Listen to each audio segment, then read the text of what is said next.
Proclamation. Proclamation. Across all this so-called nation.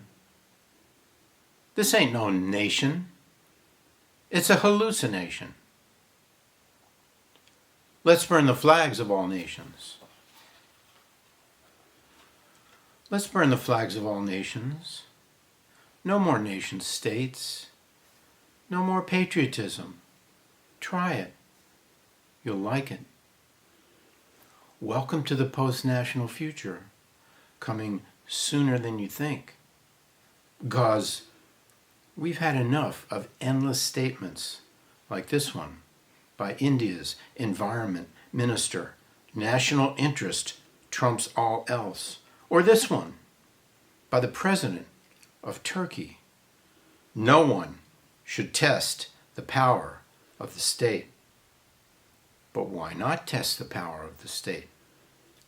Why does an abstraction come before the needs and desires of real people? What if there were no Israel, no China, no Indonesia, no Iran, no United States? Too radical for you? Maybe you'd rather remain a glutton for punishment and continue swallowing non-negotiable declarations such as the following. No government allows any organization to interfere in its internal affairs.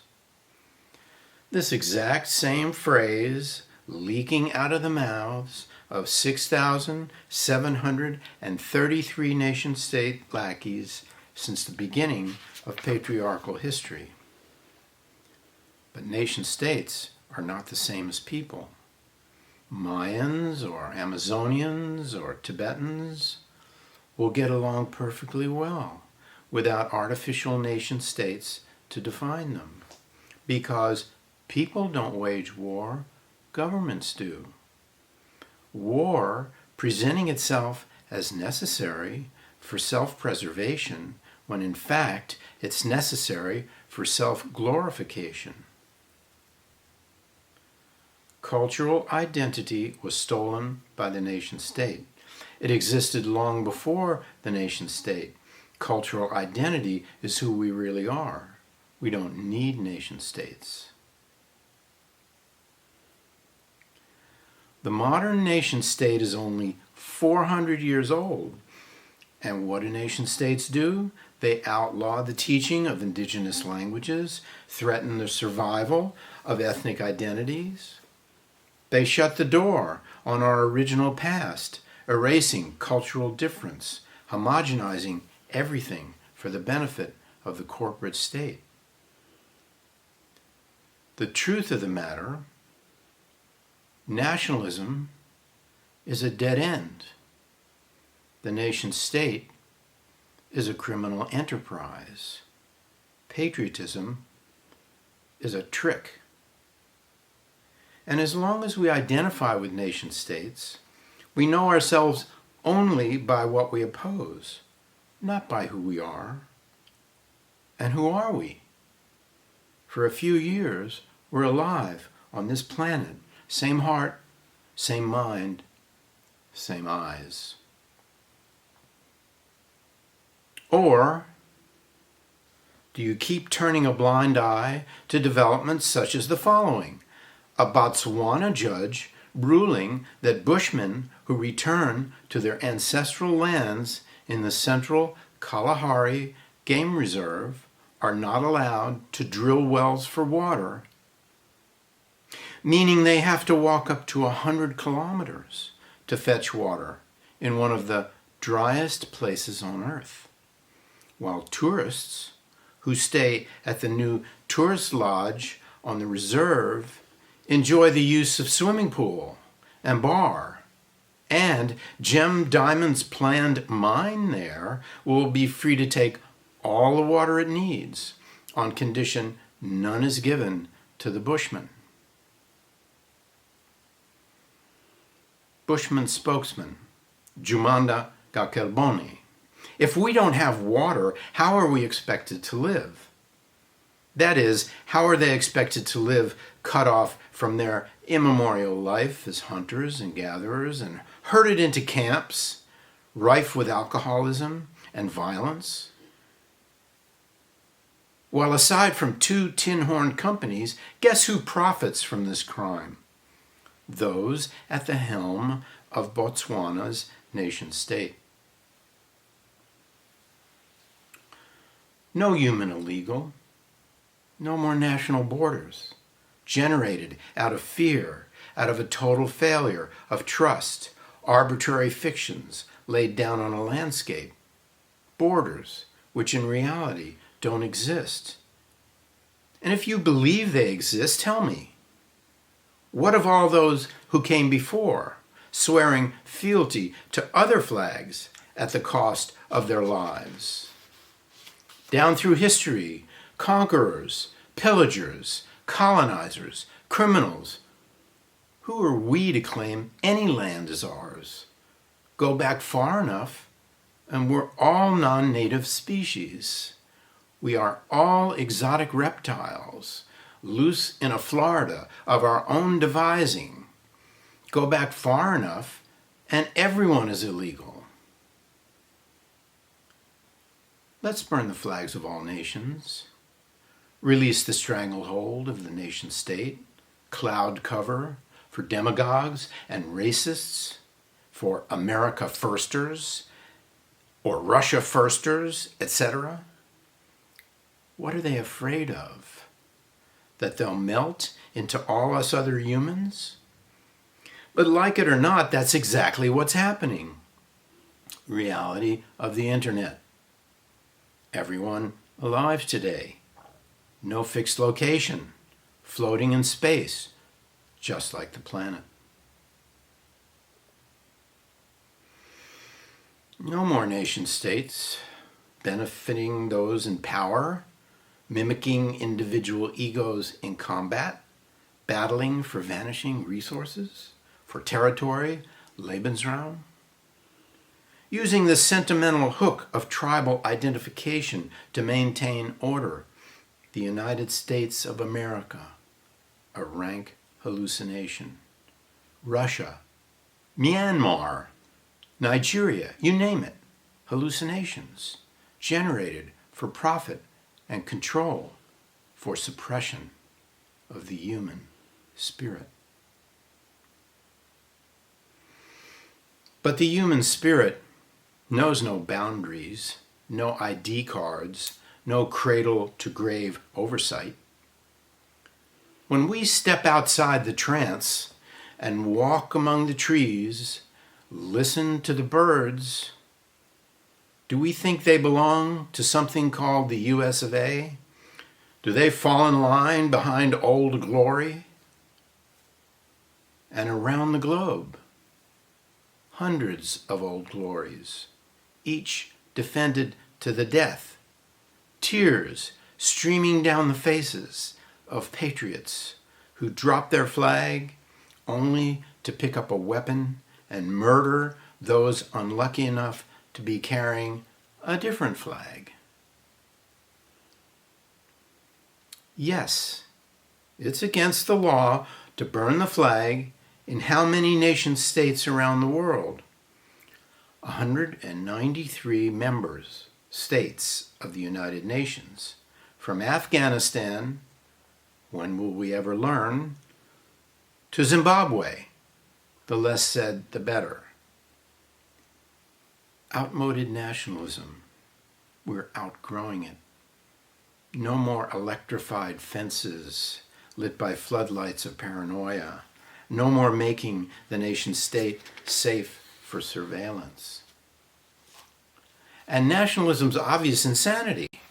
US ICBMs carrying nukes on hair-trigger alert, ready to launch if early warning systems show incoming attack. These systems susceptible to false alarms, hacking, and human error, not to mention all the other enemy-fixated nation states out there, armed with nuclear weapons and following our lead. So no more patriots, please. No more heads held high, legitimizing a myth of separation, the myth that we humans, who started out as a single band in the prehistoric night, can now act only from our differences, rationalizing mayhem and extermination, forgetting who profits from separation, the corporate, political, and military leaders of phantom entities founded in our name. Let's burn the flags of all nations. Either we join together, or we're a bunch of dead pharaohs, lined up in a row, wrapped in shiny metallic tape, reflecting our shriveled narratives back to us as we lie there not moving in a cage instead of a playground. It's time to risk everything.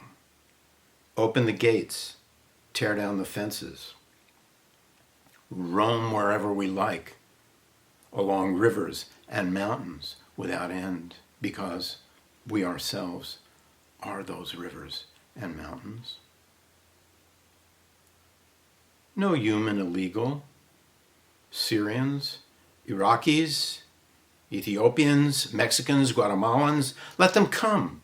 Let them swarm over Gringostan's borders. What are we afraid of? That they'll find out what we're really like? Afraid they'll compromise the American way of life? But what is the American way of life? Everything for sale. Every last one of us hustling something. Caught in the opioid connective tissue of the American body politic. Methamphetamine trailers lighting up the high plains night. Strip malls from sea to shining sea. All for a second slice of virtual pizza. While the other nation states out there are frantically copying us. But these campesinos, why are they pouring across our borders if their village-based mode of survival were still functioning after corporate capital's scorched earth policy, after the bait and switch called free trade, after the drug violence fueled by our own cocaine habit, after the bombs falling out of the sky? Do you really think they'd leave their families and ancestral lands for a life of drudgery in the icy heart of the North? Can you imagine what those who've risked their lives to cross the border are thinking as they clean our toilets and mow the lawns outside our cheesy McMansions while we sprawl in the family room, sucking up doses of radiation from our plasma screens, our big-ass TVs, with each year higher and higher resolution until one fine day we can't tell the difference between who we are and what we see? But what if, on the contrary, the campesinos secretly envy us? What if they want their deracinated children to grow into big-time consumers just like us? What if they can't wait till their kids get lost in celebrity culture, turning into dark-skinned versions of our tight white selves? Dios mío. Maybe they will even swallow the myth of American exceptionalism, our benevolent hegemony, our moral superiority and unique good intentions, our special standing in the eyes of God. All of it no more than a flat-out fantasy, variations of which have appeared over and over in nation-states from ancient Sumer to the storm-tossed present, leaving us swept away by an ever-growing number of fulminating bipolar patriots.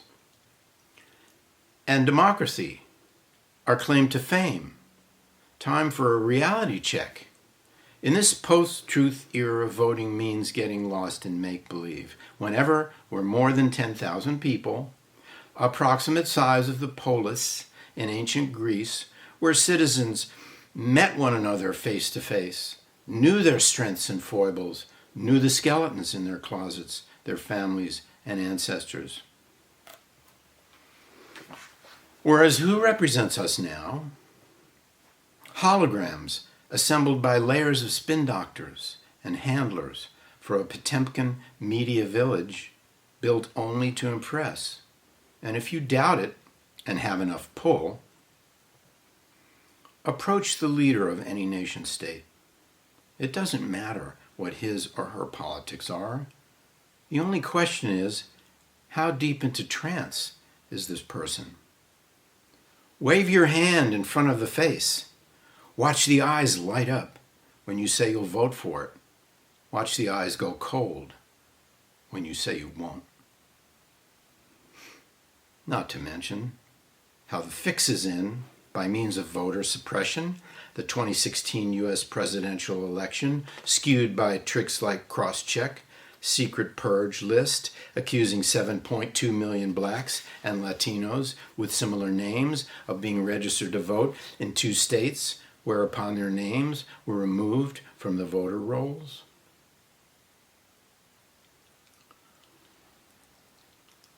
And not to mention the new bot propaganda campaigns by weaponized AI machines, resulting in automated behavior through personality profiling, resulting in physical and psychological misdirection.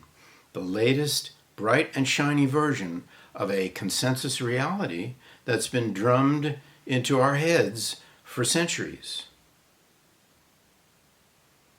But life can be radically different. In fact, at this very moment, though mortally threatened on all sides, the Rojava revolution is alive. Democratic confederalism in northern Syria. 3 cantons translating resistance against state oppression into a new political model of stateless democracy, inspired by the Kurdish women's movement. Social ecology rejecting the nation state, dispensing with the oppressive structure of patriarchal capitalism, and instead basing itself on coexistence. Afrin, Cizre, and Kobane, a confederation of autonomous regions, Kurds, Arabs, Assyrians, Chaldeans, Arameans, Turkmen, Armenians, Chechens. And although for now Afrin has fallen to the Turkish nation state, Cizre is surviving, and Kobane almost perished, but Kobane is surviving, and nothing will erase the dream of democratic confederalism. Meanwhile, back stateside, left and right, red and blue, enforce the age-old delusion that we can get somewhere only at the expense of others. But haven't you noticed? The game is never won. Always a sense of impending emergency, of corruption and betrayal. The open field of existence, tricked into gigantic holdings of mine and yours. The question is, do we have what it takes to clear the deck and work out a new life? That's the only reason astronauts were allowed up in space, to see global intelligence unfolding, a vast display of ecologies, humans and plants, animals and spirits, sky and ocean. No more nation states. No more patriotism. Try it. You'll like it.